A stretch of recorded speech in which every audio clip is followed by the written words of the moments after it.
सुप्रभात मित्र हो. अंतरंग या सत्रामध्ये मी विठ्ठल शितोळे सर आपणा सर्वांचं मनपूर्वक सहर्ष स्वागत करत आहे.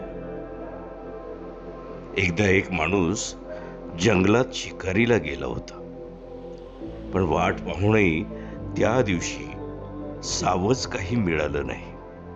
शेवटी तहान लागली म्हणून पाणी पिण्यासाठी तो जंगलातल्या तळ्याजवळ थांबला. हातातला तीर कामठा खाली ठेवून तो पाणी प्यायला लागला. एवढ्यात समोरून वाघ येताना त्याला दिसला. तो भीतीने पळायला लागला.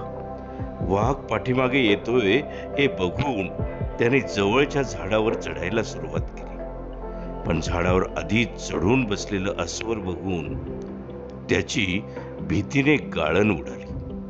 वर अस्वल, खाली वाघ, आता काय करायचं? तेवढ्यात अस्वल त्याला म्हणाला, घाबरू नको, वर ये, मी तुला काही करणार नाही. मी वाघापासून जीव वाचवण्यासाठीच इथे आलोय. माणूस मग वर गेला.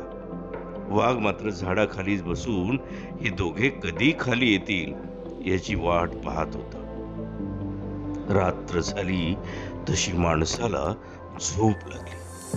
हे बघून वाघ अस्वलाला म्हणाला, अरे हा परका माणूस, त्याला खाली ढकलून दे.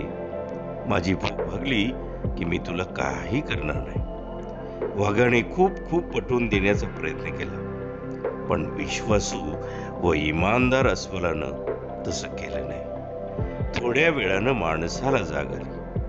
ठरल्याप्रमाणे आता माणूस जागरण करू लागला व अस्वलानं जरा डोळे मिटले.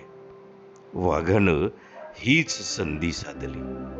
तो माणसाला म्हणाला, अस्वलाला खाली ढकल, माझी भूक भागेल आणि तुझा जीव वाचेल. माणसानं क्षणाचाही मागचा पुढचा विचार न करता अस्वलाला धक्का दिला. सुदैवानं माणसाचा स्पर्श होताच अस्वलाला जाग आली होती व चतुराईने अस्वलानं पंजानं फांदीला घट्ट पकडले होते, त्यामुळे ते झाडावरून पडलं नाही. पण त्याला माणसाचा विश्वासघातकी स्वभाव कळाला. ते म्हणालं, मी तुझ्याशी दगा केला नाही, परंतु तू मात्र मला फसवलंस. पशूंवर विश्वास ठेवता येतो, माणसांवर नाही, हे मला आज समजलं. लक्षात ठेवा मंडळी, पाठीत खंजर खुपसून कोणाचेही भले झाले नाही, म्हणून अस्वलाचे हे शब्द खरे ठरवायचे की खोटे हे आपल्या हातात आहे.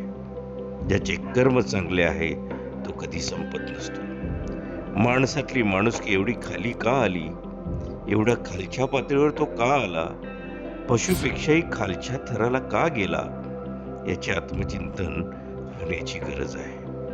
अस्वलाने दिलेला शाप म्हणूनच की काय, आज माणूस चोरी करायला लागले आणि कुत्री त्याला शोधू लागली. लक्षात घ्या की सत्कर्मी माणसाला जीवनात अडचणी येतात, पण त्या सुटणाऱ्या असतात. याउलट जो दुसऱ्याला अडचणीत आणतो त्याची अडचण आयुष्यभर संपत नाही. कथा कोणी लिहिली माहित नाही, पण लिहिणाऱ्याला अगदी मनापासून सलाम. अभिवाचन, विठ्ठल शितोळे सर.